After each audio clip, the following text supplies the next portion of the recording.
چھوڑی جاتی ہیں. بہو کو 2 سال 3 سال ہو گئے، بچے نہیں ہوئے، وہاں جا کو پانی میں روٹیاں چھوڑتی ہیں. وہ پانی میں کیسا معلوم، میں خود جا کر دیکھا وہ پانی کیسا ہے. کوئی پوتر پانی نہیں ہے. سوئمنگ پول کا پانی تو صاف شفاف رہے گا، اس کے اندر بھی پیشاب کرتے ہیں. سوئمنگ پول میں جو آدمی اترتا ہے سب سے پہلے وہی کام کر رہا ہوگا، اترتے ہی ٹھنڈ میں گرم نکل جاتا ہے. یہاں ہمارا شہید درگاہ میں بھی وہی حال، لوگ نہاتے ہیں وہی بازو میں پیخانہ کرتے ہیں، پیشاب کرتے ہیں، سب کچھ گندگی، گاڑیاں وہاں پر دھوئی جاتی ہیں، سب کچھ. اب اس تالاب کے اندر یہ جا کر کرامت کی روٹی، برکت کی روٹی، اولاد کی روٹی، یہاں پر صحت کی روٹی، شفا یابی کی روٹی. نعوذ باللہ من ذالک. نماز میں کھڑے ہوتے وقت ہم اللہ سے کیا پکار کر کہتے، ایاک نعبد، اے اللہ ہم تیری ہی عبادت کرتے ہیں، و ایاک نستعین، اے اللہ مدد ہم تجھ ہی سے مانگتے ہیں. نماز میں جو ہم کہتے ہیں یہ بات وہاں پر کیوں یاد نہیں آتی؟ ہمارے عقیدے کے غلط ہونے کی وجہ سے، ہمارے عقیدے کے درست نہ ہونے کی وجہ سے حالت اور نوبت یہاں تک پہنچ گئی ہے. اللہم صلی علی سیدنا محمد. السلام علیکم ورحمۃ اللہ وبرکاتہ.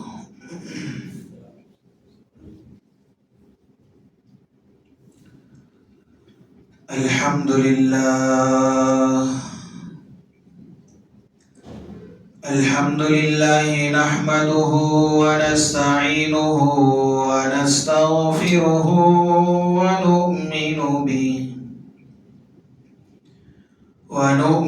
به ونتوکل علیہ، ونعوذ باللہ من شرور انفسنا ومن سیئات اعمالنا. من يهده الله فلا مضل له ومن يضلله فلا هادي له. ونشهد أن لا إله إلا الله وحده لا شريك له، ونشهد أن سيدنا ونبينا ومولانا محمدا عبده ورسوله. أما بعد فأعوذ بالله السميع العليم من الشيطان الرجيم. بسم الله الرحمن الرحيم. والعصر إن الإنسان لفي خسر إلا الذين آمنوا وعملوا الصالحات وتواصوا بالحق وتواصوا بالصبر. صدق الله مولانا العظيم. رب اشرح لي صدري ويسر لي أمري واحلل عقدة من لساني يفقهوا قولي. اللهم صل على محمد وعلى آل محمد كما صليت على إبراهيم وعلى آل إبراهيم إنك حميد مجيد. اللهم بارك على محمد وعلى آل محمد كما باركت على إبراهيم وعلى آل إبراهيم إنك حميد مجيد. يا رب صل وسلم دائما أبدا على حبيبك خير الخلق كلهم.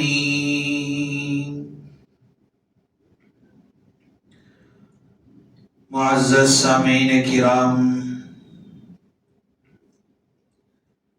اور میرے غیور مسلمان بھائیوں، بزرگوں اور دوستوں،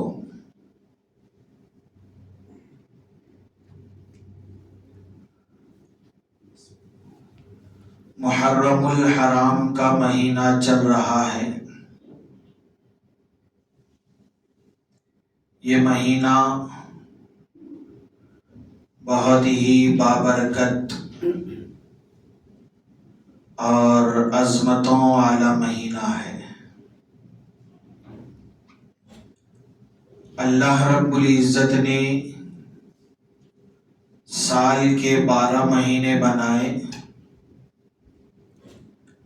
ان میں سے 4 مہینوں کو اللہ رب العزت نے حرمت والے کہا ہے، احترام والے مہینے۔ ہر ایک ان مہینوں کا احترام کیا کرتا تھا۔ ان مہینوں کے اندر لڑائی جھگڑے فتنہ فسادات نہیں ہوا کرتے تھے۔ وہ 4 مہینے، ایک ذی القعدہ، نمبر 2 ذی الحجہ، نمبر 3 محرم الحرام، اور نمبر 4 رجب المرجب کے مہینہ ہے۔ علماء کرام نے لکھا ہے کہ ان مہینوں میں جو نیکی کی جاتی ہے، دیگر مہینوں کے اعتبار سے اس کا اجر زیادہ ملتا ہے۔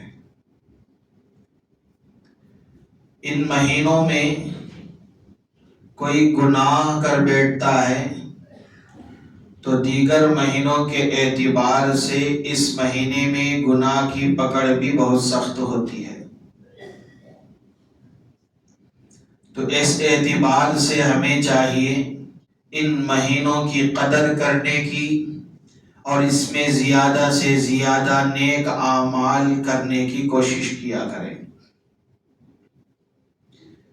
سب سے پہلے ایک بات سمجھے، ایک مسلمان کے لیے ضروری ہے کہ وہ اپنی زندگی میں اپنے عقائد کو درست کر لیا کرے، اس لیے کہ اعمال سے زیادہ عقیدے کا درست ہونا یہ نہایت ضروری ہے۔ اللہ رب العزت نے قرآن مجید کے اندر قسم کھا کر کہا، جیسا کہ میں نے خطبے کے اندر ایک سورت تلاوت فرمائی، والعصر ان الانسان لفی خسر۔ اللہ تبارک و تعالی اس سورت کے اندر قسم کھا کر 4 باتیں ارشاد فرمائے ہیں۔ اگر اللہ تعالیٰ ایسے ہی کہہ دیں تو بھی کافی ہے، لیکن جب اللہ رب العزت قسم کھا کر جو بات ارشاد فرماتے ہیں، اس سے معلوم ہوتا ہے کہ بات بہت ہی اہم ہے۔ اللہ کیا فرما رہے ہیں؟ والعصر، قسم ہے زمانے کی،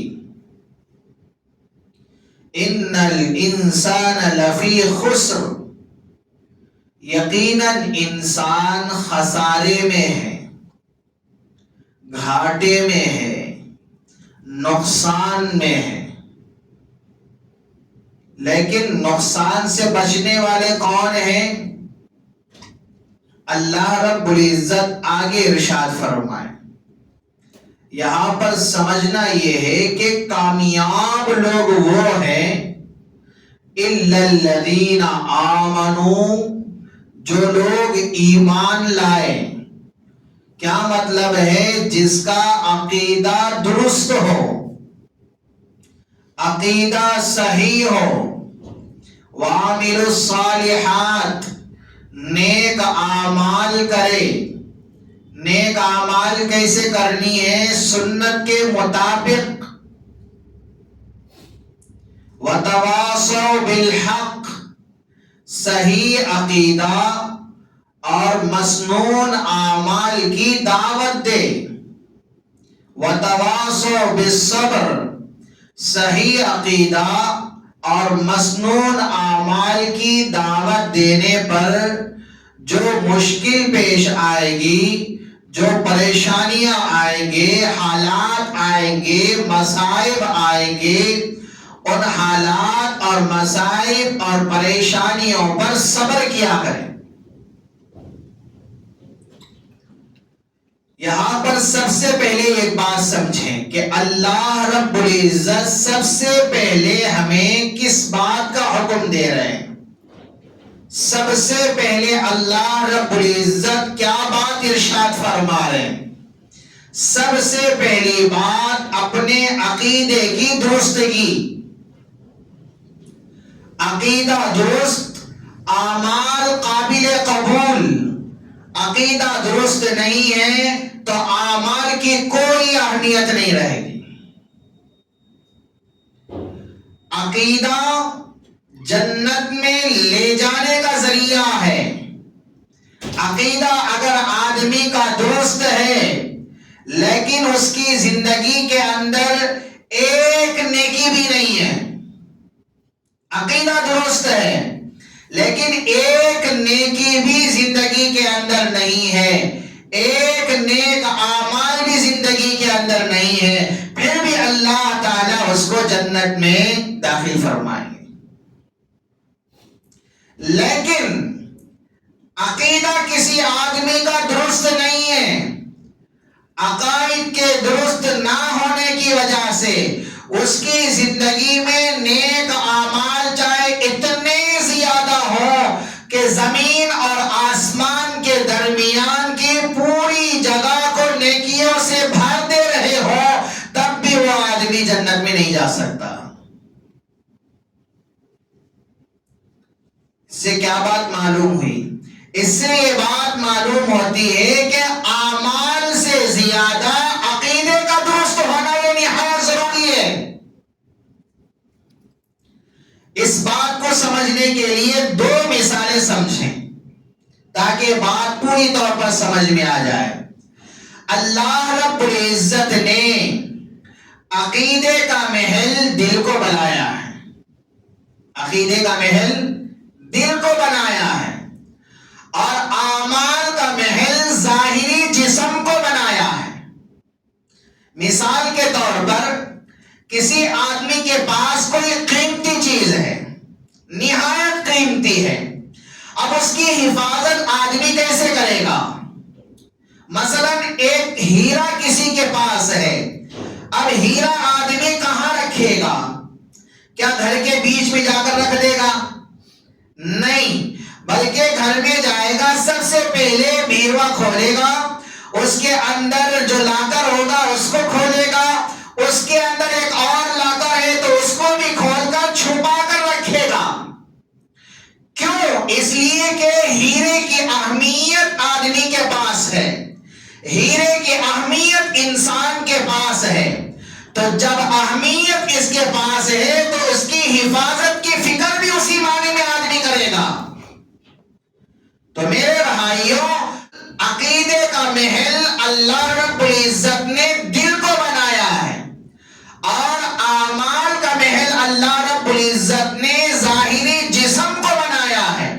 ایک آدمی کی ٹانگ ٹوٹ گئی ہے تب بھی آدمی زندہ رہ سکتا ہے، کسی کا ہاتھ ٹوٹ گیا ہے تب بھی آدمی زندہ رہ سکتا ہے، کسی آدمی کا کان کٹ گیا ہے تب بھی آدمی زندہ رہ سکتا ہے، آنکھیں پھوٹ گئی ہیں تب بھی آدمی زندہ رہ سکتا ہے.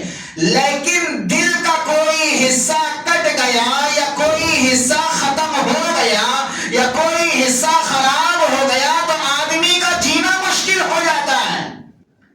ایسے زندگی کے اندر اعمال میں اگر کمی پیشی ہو، اس کا ایمان یہ مسلمان تب بھی باقی رہتا ہے، لیکن عقیدے کے اندر اگر کمی پیشی آ گئی، چاہے اس کی زندگی کے اندر لاکھ نیکیاں ہو تب بھی اس کا ایمان خطرے میں پڑ جاتا ہے، آدمی مسلمان نہیں رہتا ہے.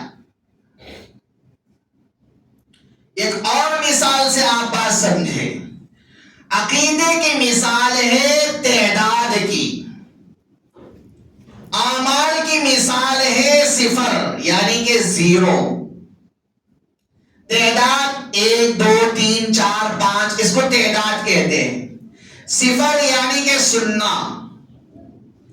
عقیدے کی مثال تعداد کی ہے لیکن اعمال کی مثال سننے کی ہے، زیرو کی ہے.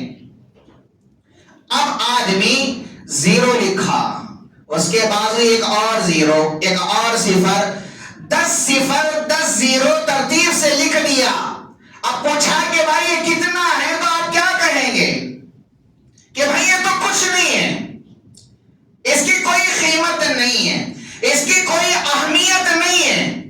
لیکن سب سے پہلے ایک لکھا، اس کے بازو میں زیرو لکھا تو اس کی قیمت کتنی کہ یہ 10 ہو گیا.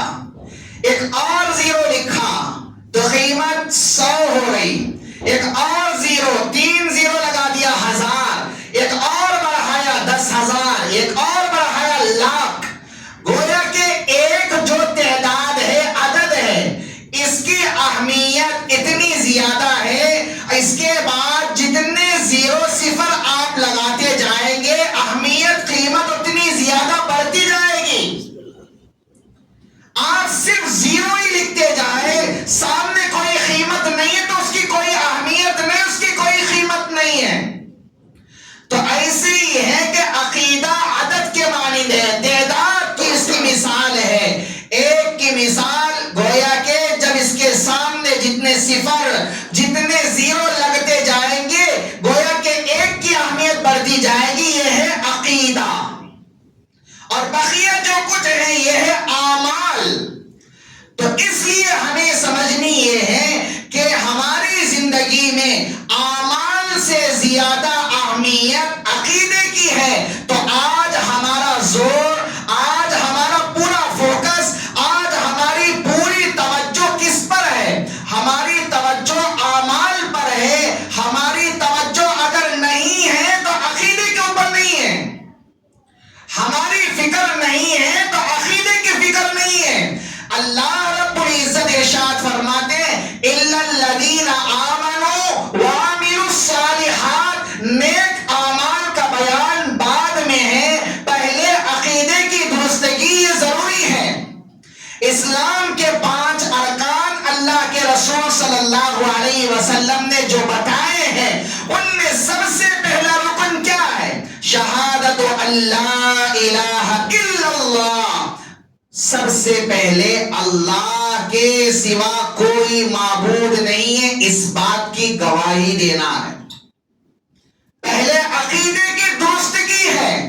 اب یہاں پر سمجھیں کہ عقیدہ کیسے ہم درست کریں، عقیدہ کیا ہوتا ہے. سب سے پہلے ہم اس بات کو سمجھتے ہیں. مثال کے طور پر کوئی آدمی کہتا ہے کہ بھائی اللہ سب کچھ کرنے والے ہیں. سب کچھ کرنے والے کون ہیں؟ اللہ ہی ہے. اللہ کے سوا کوئی کچھ نہیں کر سکتا. سب کچھ کرنے والی ذات اللہ ہی کی ہے. اگر کوئی آدمی یہ کہہ دے کہ اللہ کی بھی ہے، ایمان خطرے میں. ہی اور بھی میں فرق ہے. اللہ ہی ہے، ایمان محفوظ ہے. اللہ بھی ہے، ایمان چلا گیا وہیں پر. کوئی آدمی یہ کہہ رہا ہے اللہ کے رسول حضرت محمد مصطفیٰ صلی اللہ علیہ وسلم نبی ہیں، لیکن یہ نہیں کہتا کہ آخری نبی ہیں. آخری نبی نہیں مان رہا ہے، صرف نبی مان رہا ہے. وہ مسلمان نہیں ہے، وہ مومن نہیں ہے. نبی بھی ماننا ہے، آخری نبی بھی ماننا ہے. یہ ضروری ہے. یہ ہے عقیدے کی درستگی. ہم نماز میں ہر رکعت کے اندر سورہ فاتحہ پڑھتے ہیں. سورہ فاتحہ میں اللہ رب العزت نے ہمیں اسی بات کا درس دیا ہے. الحمدللہ رب العالمین الرحمن الرحیم مالک یوم الدین ایاک نعبد ہم تیری ہی عبادت کرتے ہیں، وَإِيَّاكَ نَسْتَعِينُ، تجھ ہی سے مدد مانگتے ہیں۔ کیا کہہ رہے ہیں؟ ہم تیری ہی عبادت کرتے ہیں، تیری ہی عبادت۔ اگر کوئی آدمی یہ کہہ دے تیری بھی، تو ایمان خطرے میں۔ یہاں پر سمجھے میں اصل بات یہ پورے کا پورا ایک مقدمہ میں نے بیان فرمایا، اصل بات میں یہ کہنے کو آ رہا ہوں، آج ہماری کوئی فکر عقیدے کی درستگی پر نہیں ہے، اعمال کی فکر تو ہے لیکن عقائد کی درستگی کی طرف کوئی فکر نہیں ہے۔ عقائد درست نہ ہونے کی وجہ سے آج ہماری زندگی کے اندر شرک آ گیا، عقائد درست نہ ہونے کی وجہ سے آج ہماری زندگی کے اندر بدعات آ گئے ہیں، عقائد درست نہ ہونے کی وجہ سے آج ہماری زندگی کے اندر رسومات آ گئے ہیں۔ آج دیکھیں محرم الحرام کا مہینہ ہے، عقیدہ درست نہ ہونے کی وجہ سے مسلمان مزار پر جا رہا ہے، وہاں پر اپنا ماتھا بھی ٹیک رہا ہے، تعزیے بھی رکھ رہا ہے، منتیں مرادیں بھی وہاں مانگی جا رہی ہیں، پوجا پاٹ بھی وہاں کی جا رہی ہے، ناریل بھی پھوڑا جا رہا ہے، پتیاں بھی لگائی جا رہی ہیں۔ یہاں پر نماز میں کھڑے ہو کر اللہ کے سامنے کہتا ہے ایاک نعبد، اے اللہ ہم تیری ہی عبادت کرتے ہیں، لیکن وہاں پر جاتا ہے تو عقیدہ خراب ہونے کی وجہ سے کہتا ہے ہم تیری بھی عبادت کرتے ہیں۔ اب آپ ہی فیصلہ کر لے کہ ہمارے عقیدے کی درستگی نہ ہونے کی وجہ سے ہمارا ایمان محفوظ ہے یا نہیں ہے۔ تعزیے کے پاس جاتا ہے، کیا کہتا ہے؟ پریشانیاں گھر کے اندر ہیں، ختم کر دیجئے۔ ختم کرنے والے کون ہیں پریشانیوں کو؟ اللہ۔ مصیبتوں کو ختم کرنے والے کون ہیں؟ اللہ۔ شفا دینے والے کون ہیں؟ اللہ۔ برکت دینے والے کون ہیں؟ اللہ۔ ہر مسلمان یہ تو جانتا ہے کہ سب کچھ کرنے والے کون ہیں؟ اللہ ہیں، لیکن عقیدہ یہاں پر یہ بات درست کر لے، عقیدہ یہاں پر درست کر لے، جیسا کہ ہم نماز میں کہتے ہیں کہ اللہ ہی کی عبادت کرتے ہیں، یہ عقیدہ درست ہے، اللہ کی بھی عبادت کرتے ہیں، یہ عقیدہ درست نہیں ہے، اس سے مسلمان کافر ہو جاتا ہے۔ ہمارے بازو کے شہر میں، پڑوس شہر نیلور کے اندر زور و شور کے ساتھ عرس چل رہا ہوگا۔ سنا ہے کہ ہر سال 4-5 لاکھ کا مجمع وہاں پر جمع ہوتا ہے۔ وہاں پر کرامت کی روٹیاں چھوڑی جاتی ہیں، 12 شہید درگاہ میں کرامت کی روٹیاں چھوڑی جاتی ہیں۔ ہمارے گاؤں سے بھی بہت ساری گاڑیاں جاتی ہیں وہاں پر، 1-2 آدمی نے گاڑیاں جاتی ہیں، ہندوستان کے کونے کونے سے لوگ آتے ہیں، لیکن وہاں جا کر کیا کرتے ہیں؟ عقیدے کی خرابی کا نتیجہ ہے، عقیدہ درست نہیں ہے، جس کا نتیجہ میں بتا رہا ہوں۔ برکت کی روٹی، اولاد کی روٹی، شفا کی روٹی، یہ سب کہاں سے شروع ہوا ہے جانتے ہیں آپ؟ کتابیں میں نے بہت تلاش کیا، لیکن 12 شہید درگاہ کی ہسٹری پر مجھے تو کوئی کتاب ملی نہیں، بہت تلاش کرنے کے باوجود بھی۔ لیکن چند باتیں میں نے پوچھا جس کی وجہ سے یہ بات مجھ تک پہنچی ہے، حقیقت اللہ ہی جانے۔ مشہور بات جو ہے میں آپ کے سامنے رکھ رہا ہوں۔ ترکستان سے 12 لوگ آئے تھے۔ کہاں سے؟ ترکستان سے 12 لوگ آئے تھے، دین کی اشاعت کے لیے، دین کی خدمت کرنے کے لیے، اور وہ دین کی خدمت کرتے کرتے کرتے کرتے نیلور پہنچے۔ نیلور سے ایک 20 کلومیٹر دور پر ایک گاؤں ہے، وہاں پر انہوں نے دین کی دعوت شروع کی. گنڈاورم ایک نام ہے، وہاں پر انہوں نے دین کی دعوت شروع کی. لیکن اسلام کے جو دشمن ہیں ان کے خلاف سازشیں رچانے شروع کیے. سازشیں رچتی گئی، بلاخر نوبت یہاں تک آ گئی کہ قتل و قتال کا مسئلہ بھی آ گیا. آپس میں جھگڑے ہوئے جس کی وجہ سے ان لوگوں نے 12 لوگوں کے سر قلم کر دیے. لیکن کہا یہ جاتا ہے کہ وہ لوگ بنا سر کے بھی صرف دھڑ سے لڑتے رہے اور سب لوگوں کو مار دیا، گویا کہ فتح یاب ہو گئے. فتح، کامیابی مل گئی، جیت گئے. بلاخر وہ 12 لوگ وہاں سے نیلور شہر آئے. وہاں کے لوگوں نے انہیں وہاں پر مدفون کیا، دفن کر دیا. اس کے بعد چند دنوں کے بعد تمل ناڈو کا ایک نواب بادشاہ تھا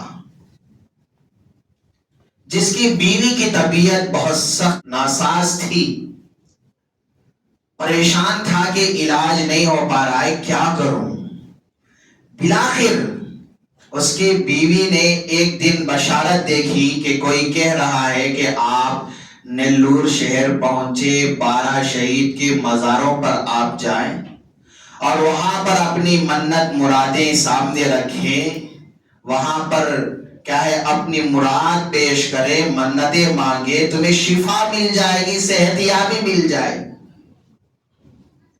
بلاخر بادشاہ نواب خان اپنی بیوی کو لے کر نیلور آیا. وہاں پر منتیں مانگی گئی، مرادیں مانگی گئی اور اس کے بعد جب علاقہ پہنچے تو بیوی شفا یاب ہو گئی، صحت یاب ہو گئی. اب خوشی اتنی زیادہ ہوئی کہ وہ نواب صاحب انہوں نے 12 شہید جو مزارے تھے اطراف اکناف کی ساری زمینیں خرید کر وقف کر دی. وہاں پر آج 12 شہید جو درگاہ ہے یہی وہ جگہ ہے. بہرحال اس کی حقیقت کیا ہے اللہ ہی بہتر جانے. بات یہ سمجھیں کہ وہ بادشاہ خوشی میں سارے لوگوں کو یہ کہتا پھرا، یہ بات پھیلائی کہ وہاں پر شفا ملتی ہے، وہاں پر ہم نے روٹیاں چھوڑے ہیں، شفا کی روٹی ہم نے کھائی ہے، میری بیوی کو صحت مل گئی ہے.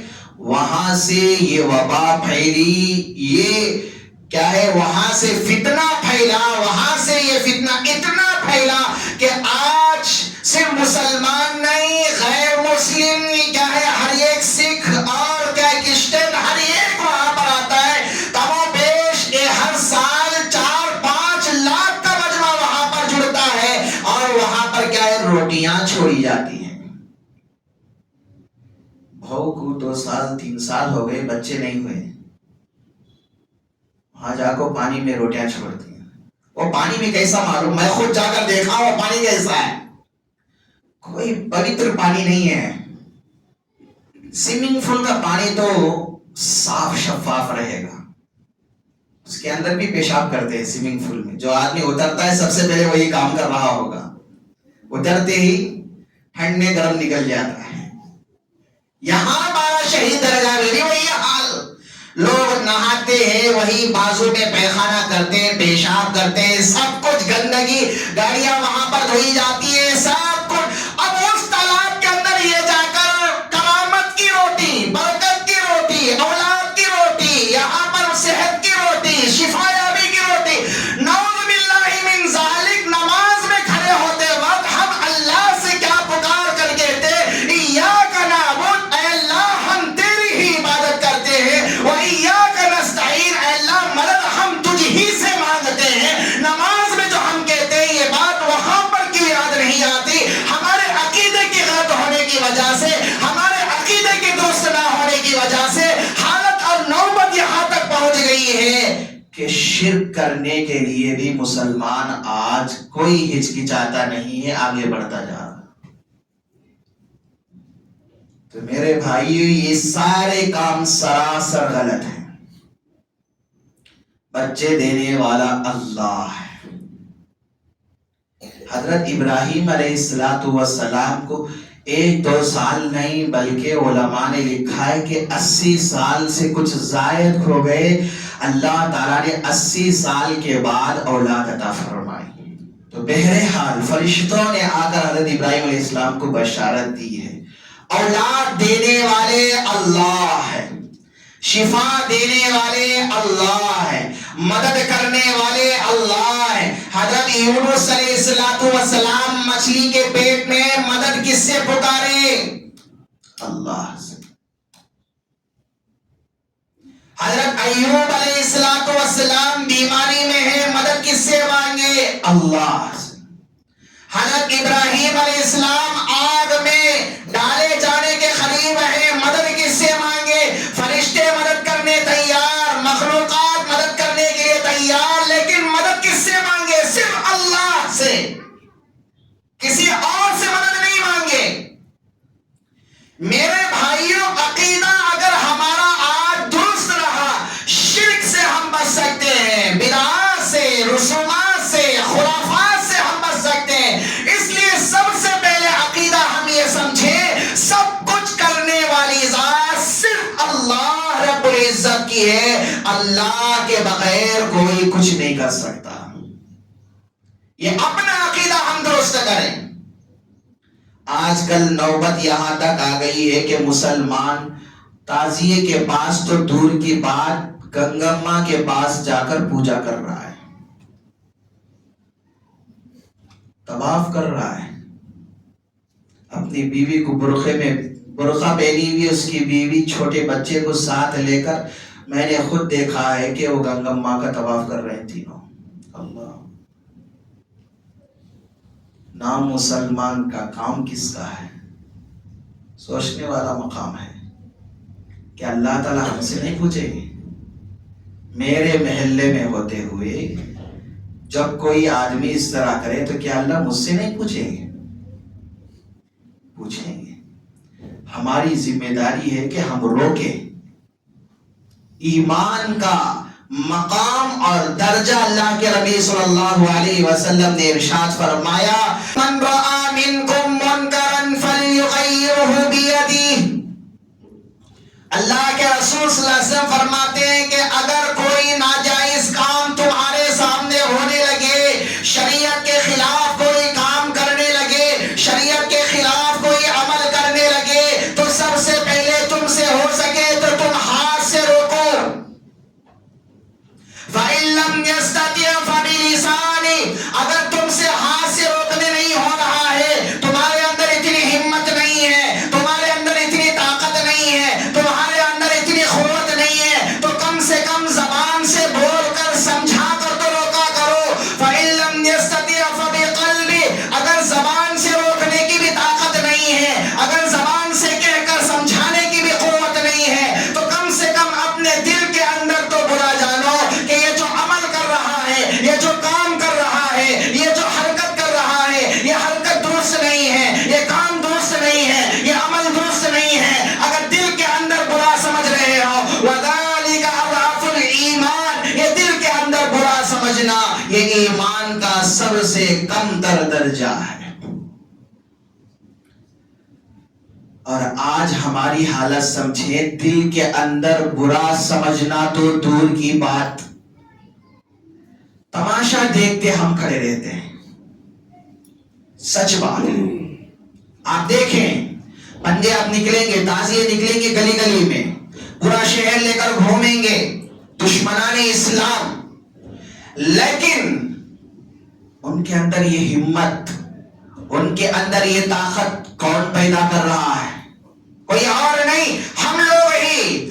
اگر ہم وہاں پر دیکھنے کے لیے نہیں جاتے تو ان کے اندر یہ قوت نہیں آتی۔ ہم ہمت افزائی کر رہے ہیں۔ میرے بھائیوں، علماء کرام نے لکھا ہے، حرام کام جہاں پر ہو رہا ہو، اگر کوئی آدمی تماشا کرتے ہوئے اس کو دیکھ رہا ہو تو اس کا دیکھنا بھی حرام ہے۔ حرام کام کو تماشائی کے طور پر دیکھنے کی بھی شریعت اجازت نہیں دیتی ہے، اس لیے کہ گویا کہ حرام کام جو آدمی کر رہا ہوتا ہے، ہم گویا کہ اس کی تعریف کر رہے ہوتے ہیں، اس کی ہمت افزائی کر رہے ہوتے ہیں۔ تو تو یہ سراسر غلط ہے، اس کام سے ہم بچنا ہے، وہاں پر دیکھنے کے لیے بھی نہیں جانا ہے۔ جس طرح کرنا جائز نہیں، اسی طرح دیکھنا بھی جائز نہیں ہے۔ تو اس لیے میرے بھائیوں، آج ہم یہ سبق سیکھ کر یہاں سے جائیں گے کہ ہمارا عقیدہ سب سے پہلے ہم درست کریں۔ سب کچھ کرنے والی ذات کس کی ہے؟ اللہ کی۔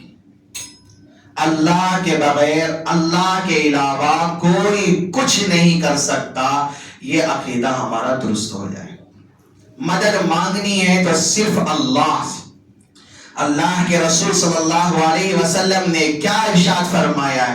اذا سألت فاسأل اللہ، جب مانگا کرو تو صرف اللہ سے مانگا کرو۔ منتیں، مرادیں، جو کچھ بھی ہے اللہ کے سامنے رکھا کرو، کسی پیر کے سامنے نہیں، کسی مرشد کے سامنے نہیں، کسی ولی کے سامنے نہیں، کسی پنڈت کے سامنے نہیں، کسی پجاری کے سامنے نہیں ہے۔ اپنی منتیں، اپنی مرادیں، اپنی حاجتیں، اپنی ضرورتیں، سب کچھ اللہ کے سامنے ہمیں رکھنی۔ اذا استعنت فاستعن باللہ، مدد مانگنی ہے تو صرف اللہ سے۔ یہ عقیدہ اپنا ہم درست کیا کریں۔ اللہ تعالیٰ سے دعا ہو کہ اللہ تعالیٰ جو کچھ کہا اور سنا گئے ان باتوں پر سب سے پہلے کہنے والے کو عمل کی توفیق عطا فرمائے۔ اللہ تعالیٰ ہم تمام کو عمل پیرا بنائے، خرافات سے، بدعات سے، رسومات سے اور شرکیہ کام سے اپنے آپ کو بچاتے ہوئے زندگی گزارنے کی اللہ تعالیٰ ہم تمام کو توفیق مرحمت فرمائے۔ آمین۔ وآخر دعوانا ان الحمد للہ رب العالمین۔